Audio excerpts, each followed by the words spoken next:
You know what? There is this one article. You probably know it. The Rolling Stones interview. God. Oh, I learn all the time. He goes, well, it's not the idea. It's like how you sell the idea. You know, Five Sauce is still together, but each of you have your individual projects. Has it made you stronger? I was scared that because their stuff is so good. Yeah. And I was like, man, I want it to live up to like their, how they see me. And that always remained with me.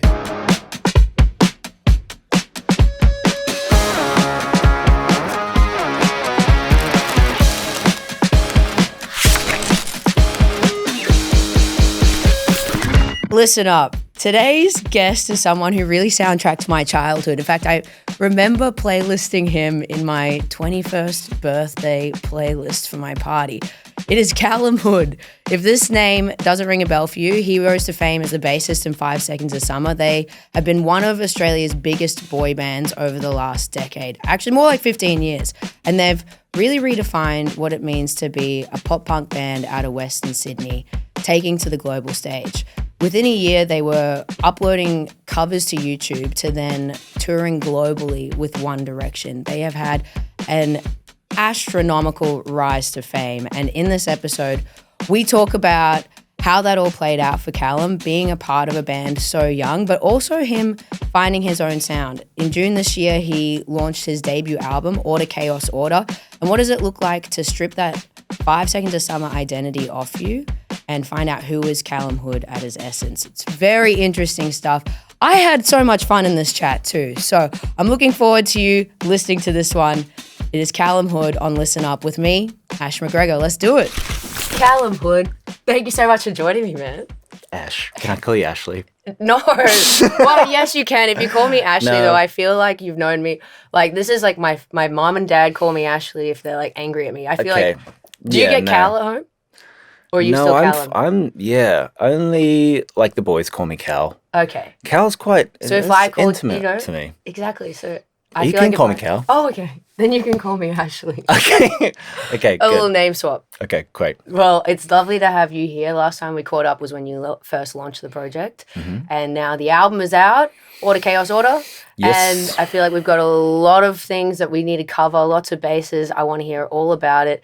But I feel like we want to go back to the beginning as well and get people across. Oh, no. Yeah. Oh, no. Oh, no. Okay. Yeah, let's do it. Probably shit that you've avoided as well in here. Buried deep down all somewhere. Right. So let's unravel that. Let's unpack it. It's going to be a bit of therapy. We're doing the cross-legged therapy. Yeah, no, I just felt it. I just felt the kindergarten vibes. It's kind of... Is that what we're giving?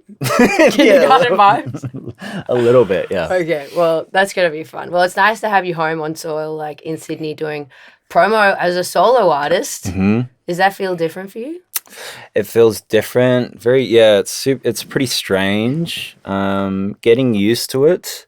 It's like, I think it's like just a necessary part of me kind of growing as a person anyways. Like, chatting to people about music that's probably, one of the best things to do. Yeah, and I mean, you've been doing it for 15 years, but like to not have other people just jump in and like, save the day. It's really nice to be able to just I miss their beautiful words as well sometimes. So, yeah, I can imagine. What's it like being home? Do you stay with your family here? Yeah, I'm with Mum. Are you? Yeah. Do you regress to teenage self? Yes, 100%. No. Yeah. No, it's like I don't have a spot here yet, but it's definitely like in my 10-year plan of wanting to spend more time here. I'm a Sydney boy through and through. Really? So yeah. Okay, so LA away, didn't quite capture you completely. Not completely. No, you can't tame me. You can't tame me. You can't take the home out. No, of the you boy. can't. That's always been end goal for me is like back home, Sydney, family, friends. Yeah. And then California is just like whenever I'm, riding with the boys or something. Yeah, it feels like California's the office and Sydney's the home. Exactly right. But California's pretty similar to Sydney in a lot of ways, like the culture of people is like pretty similar. They're all pretty laid back and like love music, love to surf, love coffee. Although it's worse. Absolutely. The coffee is worse. But look, they try their best. They do. And we got to give them credit for that. And we really do. Yeah, Yes. they're wannabes, but we're still coming out on top. Yeah, but have you ever had like the really... This is very off topic. No, please Sorry, hit me I've with it. derailed. You're welcome to. But like the really like... Can I swear on her? Yes, Oh, absolutely. okay, great. Like the really shitty diner coffee. No, but that's like the black pot coffee, right? I haven't had it. I don't love quite it. understand.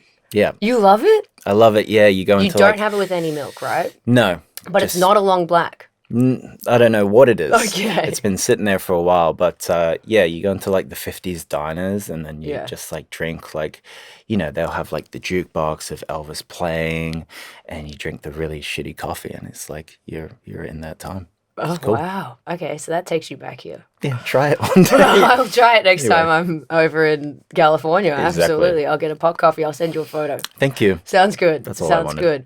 Well, let's take it back to the very beginning. What's it like growing up in the Hood household? What's it like going? Yeah, deep question to start off, going from coffee to that. Yeah. Whiplash. Yeah, I mean, it was a beautiful upbringing now that I look back on it. Because I used to think that not many of my family were very musical, because me and my sister are musicians. Yeah, your sister, one half of Arco. One half of Arco, yes. Very cool. Yeah, I was just kind of under the assumption that no one was really a musician, that we were kind of like the black sheep of the family. But it's actually, as I reflect more, it's very not that case. So my dad's Scottish and Yeah. my mum's Maori, Yeah. which is New Zealander. And how they connect is like everyone, all your uncles and aunties and cousins come over and they sit in the backyard or the front yard, whichever. And we drink and we sing. And like the True. uncles get on guitars and they play guitar and they just sing all night. True. Is that where you learnt to play music as well? That's definitely where I learnt how to be socially anxious when I'm Oh, singing. no. Yeah, because they're always like, Why? because they're like, oh, Calum Malikor, like, go sing. And I was always like, oh, no, I don't want to. Because also, everyone's such a good singer, too. Yeah. And it's, like, really and everyone's, like, just very, like, outgoing. And I just found that I just wasn't that. If I spoke to your family about you now, would they be like, yeah, we couldn't believe where he's come from? Like, we would never pick that he would end up in the position that he is now. Or do you think they always knew you had it in you? I think every kind of parent always goes, Yeah. yeah, my kid's kind of... Special. I hope that's what kids are being told. But, I mean, they, like, always... I was supposed to be... I'll give you the whole spiel. I was supposed to be the sports Yeah, child. there's a whole soccer thing, whole soccer backstory, right? Yeah. And my sister was the music child. Wow. So she's kind of the one that introduced me to... like, we grew up on R&B. And she sung in the choir and she sung at school. And constantly just singing, and like she taught me how to harmonize for the first time. Like she taught me and Michael how to harmonize Wow. Boys Like Girls song No way. in the music room for the first time. So yeah, she has a lot. I have a lot to thank her for my kind of genesis of, you know, whatever music played in my life. Yeah. Wow. And then to see you grow and then you both come up in music, she would have been like, my grasshopper has become Yes, the protege. yes. Like, look at him go. Yeah, my protege. What was the first gig that you ever went to? Well, it was actually one of the bands. It was the band's first show. Wait, as in 5 Seconds of Summer's first show was your first ever gig that you went to? Yeah. Crazy. Yeah. Really? I know, yeah. So you'd never been to a gig and then you just rock up and play one? Yeah. That's crazy. Yeah. So 2011 was the first gig, Annandale Hotel. What a lot of people wouldn't know is that it wasn't just you guys on the bill. It wasn't like a headline 5 Seconds of Summer show. It was kind of like an easy core lineup, right? So you've got a crowd of hardcore fans, easy core fans, and Yeah. 5 Seconds of Summer. And 5 Seconds of Summer, which Who was at this time very were doing strange. covers, right? Yeah, I mean, we kind of had like some original music, but yeah, it was very weird. There would be like, there's maybe 20 like 15-year-old girls, 15, 16-year-old girls, maybe younger. And then there was like 50 like middle-aged men with beards. And there was two stages and there was like kind of like Battle of the Bands vibes, and we had to borrow a bunch of gear from one of the bands. I'm trying to remember who was on the bill. It's kind of hard to remember, but Fair. uh, Hey, doesn't matter. I You really were wish I could. doing your first gig, so. But yeah, But and then people came for 5 Seconds of Summer? people came for us, yeah, which was really cool. Yeah, I think we played. Oh, we played a Katy Perry cover, No way. Hot and Cold. You know what? The older men would have been sitting there going, who are these guys? Why are people getting these guys. photos with them? No, they hated us. I remember they were like, you know, when you like mock someone, they were like mock doing like circle pits and stuff while we were playing. Yeah, and I was like, I'm literally a kid. Like, you're a grown man. What are you doing? But Bit weird. yeah, it's a little strange. But the other bands that were on the bill were really nice. Like, they lent us their gear and like they were super nice to us. So, you know, that community's fun. Yeah, well, I'm sad that you can't remember their names. Shout outs to them though. But wait. No. By the end of this, it will come to you. I believe in it. Don't worry. you. You know what's going to happen 3 a.m. tonight? You're going to wake up and be like, fuck, I'll text Ash, you. Yeah. Ashley, it's this one. Exactly. Yeah. No. Well, did you get a taste then and be like, this is really what I want to do? Like, or were you still at that point going, maybe I could do sport? I think so I went to Brazil to play soccer, and the day after I got back, I said I told my parents, I was maybe 15. I said I want to be in the band. Oh my God, And that's yeah, how did they take that? not great, obviously. Yeah. You know, I think they were like, and at that point, like, for valid reason, we hadn't done anything, and it's even looking back now, it's like, you know, that's a lot of chance to take, especially at that age.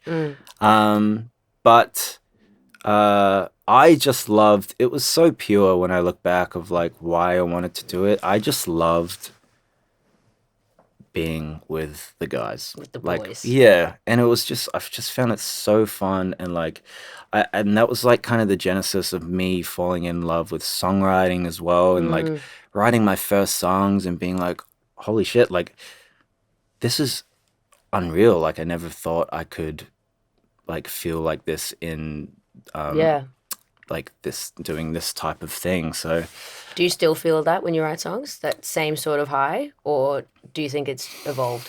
it's constantly chasing that Yeah. that dragon. Yeah, when you like, oh, it's the best feeling. I was actually talking about to my sister about this. When you finish writing a song that you love and you listen to it on the way home from the songwriting session, that's like one of the greatest highs for me Really? as a person, is like, Right. and but also saying like me and songwriting have like a weird relationship. Like, I think at one point I put way too much pressure on myself, and I like solely identified that as being like my whole being was like being a songwriter. And if I, you know, had a bad day in the studio, like it would like affect me really heavily. And to the point where like, you know, to the point where I was just super self-critical of myself, even outside of just like being creative. Yeah. And I think that's fair though, because for your whole life, and especially through adolescence, you know, a time when you're trying to find your identity, you're known as, you're that guy in the band. You're the guy from 5 Seconds of Summer. So your whole identity is like, you're not known as Calum, the guy who likes sport and is really bubbly and nice. You're known as, that's you. For So sure. I think having your whole identity tied up in that, and like, it's such an easy way to beat yourself up. Yeah, and I think like there's definitely that subconscious thing of like, when we were first coming out, I think there were a lot of people that were just had various opinions about us. So I think there Seems was from day dot, from the gig to day, from now. that first gig, yeah, that they planted the always had seed. opinions on us. You guys, no, I'm kidding. Listen. But yeah, so I think subconsciously there was like something always about wanting to prove ourselves. I'll just speak about me. Yeah. Wanting to prove myself. So that probably just kind of carried on into, you know. Yeah, and there would be artistic. mad imposter syndrome, because 1 minute you're playing to 20 people in an Annandale pub, hotel, or whatever, and then a year later you're playing to over 1 million people on arena tours. You had the craziest just trajectory in that time. And I think I personally would have had an absolute mind fuck because you're in high school just jamming out. And then the next year you quit school, right? Yeah, I dropped out. Yeah. Yeah. Tell me about that transition in your life. So you're playing Anna Doyle Hotel. People start hearing buzz about you. You're doing YouTube covers. Bruno Mars, Justin Bieber, Katy Perry, I'm sure was up there. The big guys, yep. And then Louis from One Direction tweeted about you. And he tweeted your song. And that really had a turn, right? Yeah. Yeah, I remember. Yeah, so on the weekends in between school, we would go to Brisbane or Melbourne and we play, these small shows. And I think it like built up to a point where we could play the Metro here in Sydney, which is about 1,000. And this is still like, when we're 16. So like the trajectory was really positive. And I think that just kind of like leaked somehow over to the boys in 1D. And I remember like when we first got that offer, we were in Adelaide and our manager said, 1D have offered you a tour slot. And I mean, looking back on it now, it's so silly. We were like, okay, what does this mean? I mean, it's good that like that's kind of our whole like mantra is like we really like to be intentional with how we decide things. But at that time we were kind of fighting the kind of perception of us as whatever the big boy band culture of the 2010s. Absolutely. And we wanted to be like a band like Green Day or someone that had like real rock influences, real pop punk influences. So we were kind of like tossing up whether it was a good idea, and I think the answer came pretty quickly. I think it was in that lunch. We were like, I mean, it sounds absolutely amazing. So we kind of just packed up everything and moved our whole life to England. That is crazy. What were your parents like at this stage? At this stage, they were like, sweet, you guys are good. Yeah, get out of here. Okay, well, the music thing seems to be working. Forget about the soccer stuff. Yeah, green tick. Yeah. Yeah, and I always look back and everything was so... That's why it worked, and I always talk about it. It's like there was no second thought or doubt about our ability or what we were producing or like our bond together. There was never any like, I don't know if this is, or like anyone being like, I don't know if this is like, maybe I want to stay and like finish school, or I mean, but we just kind of like all on the same page manifested that. Yeah, for sure, 100%. That's so neat. And then to be on this whirlwind tour playing to so many people, suddenly you're on the global stage. You got people waiting outside your hotel, wanting to know everything about you. And then you have to navigate that as such a young person. How did that feel, finding that fame so quickly? Like suddenly having people want to know all your personal life. Yeah, how was that? Yeah, it's like... It probably was a bit of a blur. I can't remember much, I'll be honest. There's like Fair enough. I have very few memories. But yeah, I mean, it was pretty scary once we started to release our second album, that was like 3 years into it, and I think that's when I started to feel the effects of it. But when it first started, I mean, I was just like, this is insane. Like I never thought we would ever be able to be in a position where people cared that much. So I wasn't like questioning it too much to the point where I was, I started to resist it. I was more like our energy was very welcoming to that kind of pandemonium. But yeah, we couldn't go anywhere. Like, so you're traveling the world, you can't really leave the hotel. Yeah, no, exactly. Yeah, there'd be like, a few hundred people outside, and there'd be well, actually, I want to tell you that one time. Oh, here we go. One time. So I was in Melbourne, right? Okay, yep. I'm from Brisbane, okay? Travel to Melbourne for a gig. Oh, I bet you can guess which one. And And me and my sister and my mum, we show up at a hotel. There's all these people outside. Wow. And we're going, what are all these people doing outside? And I was like, oh my God, are we staying at the same hotel as One Direction? No, we're staying in your hotel. No. And Damn. These fucking guys. Yeah. Okay. 5 seconds of summer. Anyway, and I met you in the hotel lobby. And that's where this photo is. Okay. That off camera we had a chat about this photo that has surfaced of me and him, me and Calum together, and we look like just so young and very 2010s. Yeah, and I remember meeting you in the lobby. I was like, God, they're the nicest boys ever. Really? Yeah, absolutely. And I was, this was the first time I'd ever traveled anywhere for a gig. Like I was this is a beautiful moment. Yeah, I was a huge music fan, and I had spent a lot to get there. And there's this whole other backstory to that. But like, to then be able to meet you guys, and you gave us, the time of day. You were so nice. You were so kind. And then I think there was one point where it was like, all right, well, we need to go up the elevator, but you need to go up the elevator. And I was like, well, you guys go up, and I'm going to hang back. I'll stay here. Yeah. But it was just really sweet. And I think that's such a testament to, one, your age at that time, and to, you guys were raised by great people. You were surrounded by boys who were just phenomenal as well. You weren't in the wrong spaces. Yeah. Do you think that at that point, you wanted to be pop punk, you wanted to be Green Day, you had control over your image and what you could produce? Yeah. We've always maintained 100% pretty much creative control over our whole career, which is pretty rare. Phenomenal.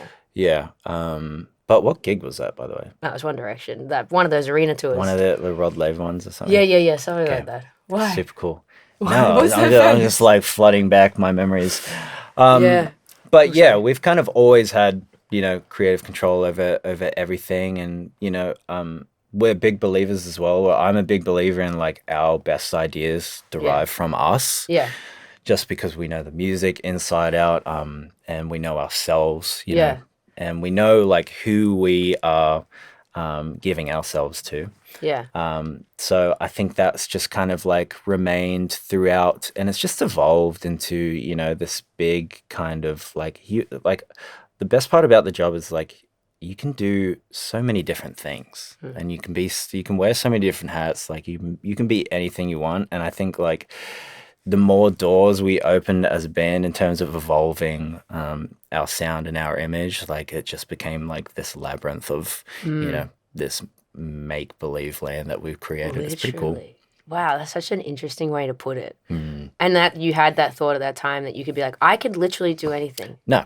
No, I had, 6 brain cells back then. No. Fair enough. You know what? There is this one article. You probably know it. The Rolling Stones interview. God. Yeah. So that was bizarre. First of all, on the front cover, it's like all 4 of you naked. We're naked. And there's bizarre. But in the article, it's like they've shown up at your house. You're all sleepy as big night the night before, and they make you sound like rock star, chick energy, all that sort of gear. But you threw crazy house parties.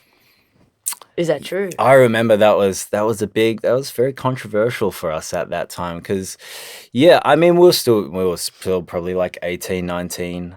The short answer is yes, we threw some parties. Fuck yeah. Because we finished like the second album early and we were like, oh, well, let's just not tell the label and we'll just party for a week or 2 or 3. We let this guy in and it was our first kind of like big editorial piece with Rolling Stone. And I think we were just a little too comfortable. And I think we just trusted him a little too much. And you let him in. Yeah. That's what happens. That's what happens when you let someone in. But I'm always like now, I always bring it up to every 2 weeks. I'm like, we need to go. We need to do another one. Yeah. We need a redemption arc. Knock on their doors. I still haven't read it though. Okay. No need. Because don't worry about it. I saw the reaction. I was like, oh no. Yeah, it's honestly, from a journalism point of view, it's a bizarre one. But you know what? it gave us a nice snapshot into like youth and being in that zeitgeist and on the rise and everything that happens there, and just America, the beast of America in general, you know, coming from Australia, seeing that you can do that and have everything at your fingertips, and you're working with Good Charlotte, you're working with John Feldman from Goldfinger, you know, just having all those doors open to you would have been phenomenal, and I would imagine influence how you write your music now. Did you learn from people at that stage? Oh, I learn all the time. There's one time I was in with Joel and Benji, and I said an idea. I went, "How about we do something like this?" And everyone went, "Oh, whatever." And then 5 minutes later, Joel says the exact same thing, and I go, "I just said that," and he goes, "Well, it's not the idea. It's like how you sell the idea," and that always remained with me. That like, yeah, you're like auditioning ideas to people, and it depends who you're in the room with, obviously.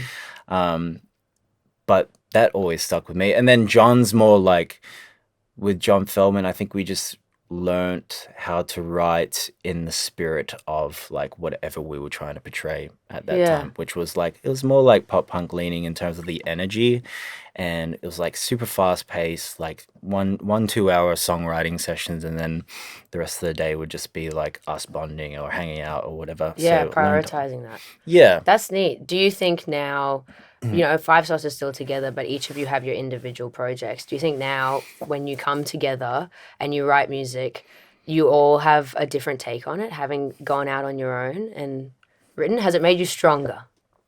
Oh, 100%, tenfold. It's really funny whenever I listen to each of the guys' projects. It's like meeting them for the first time again. It's really strange. It's like, because obviously it's a very intimate thing.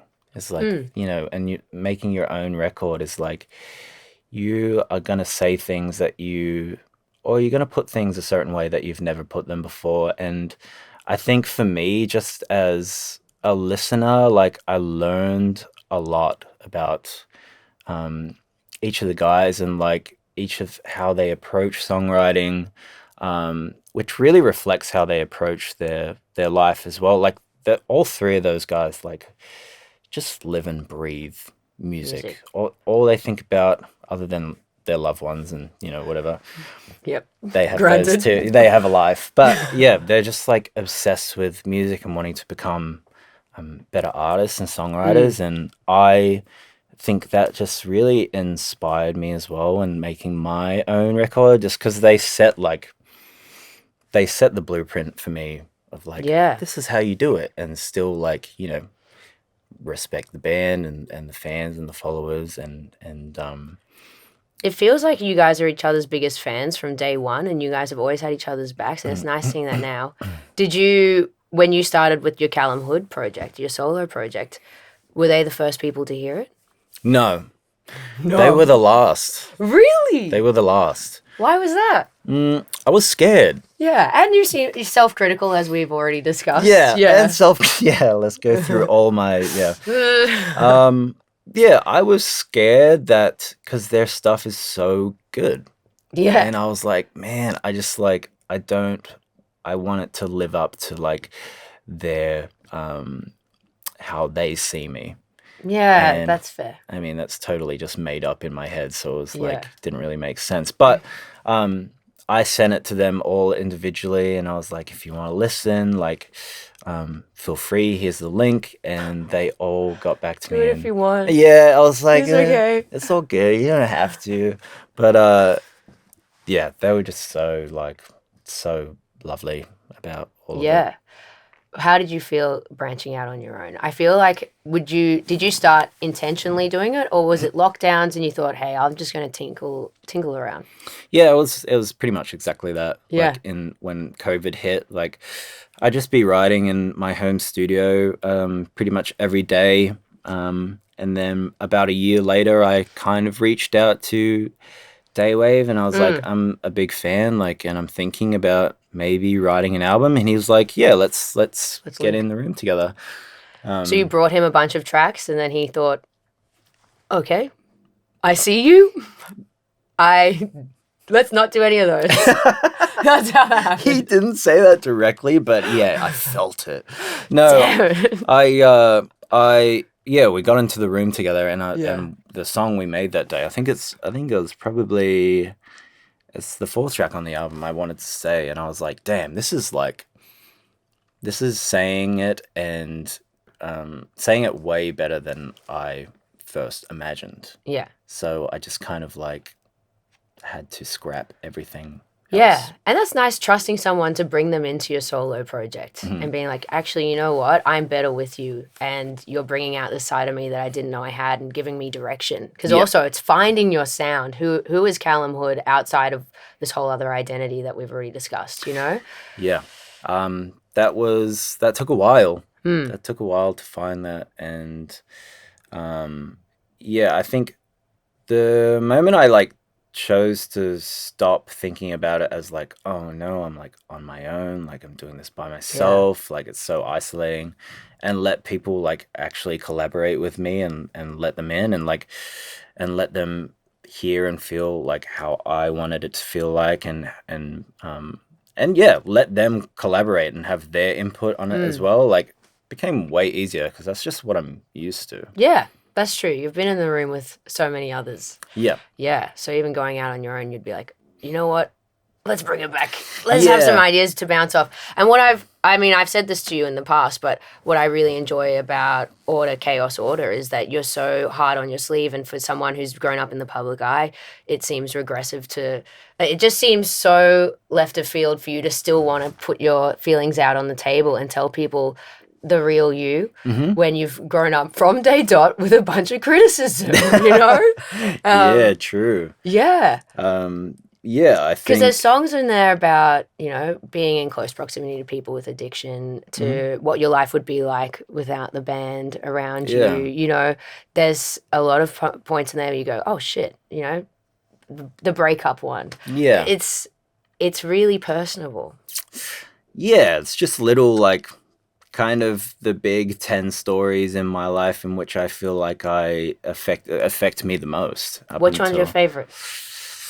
Oh my gosh, it changes every day. Three Swords is probably one of my favorite ones, just because it's like it closes the album, but it also feels like when I first wrote it, I thought it was like this incredibly depressing song. It was just like, you know, perpetuating that depression within myself by writing it. But now it's like, yeah, exactly. Now it's like, you know, it's really liberating, and it feels like acceptance to me. And it feels like it opens the door to somewhere else, which is cool. Oh, as in like to the next project?